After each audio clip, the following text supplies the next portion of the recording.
2018 പ്രളയത്തിൻ്റെ ഘട്ടത്തിലും കേരളത്തോട് ഇത്തരത്തിൽ യൂണിയൻ സർക്കാർ വിവേചനം കാട്ടിയിരുന്നു.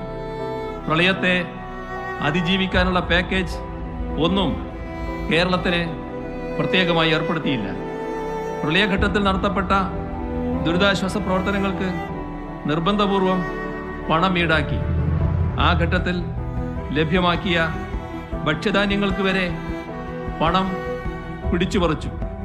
ഇത്തരം ദുരിതങ്ങൾ അടിക്കടി ഉണ്ടാകുന്നതുകൊണ്ട് കേരളത്തിലൊരു കാലാവസ്ഥാ ഗവേഷണ കേന്ദ്രം ഏർപ്പെടുത്തണമെന്ന് കേരളം ആവശ്യപ്പെട്ടു. പക്ഷേ അതും യൂണിയൻ ഗവൺമെൻറ് നിഷേധിച്ചു. പ്രളയഘട്ടത്തിൽ കേരളത്തിന് സഹായം ലഭ്യമാക്കാനായി പല വിദേശ രാജ്യങ്ങളും സ്വമേധയാ മുന്നോട്ട് വന്നു. പക്ഷേ അവ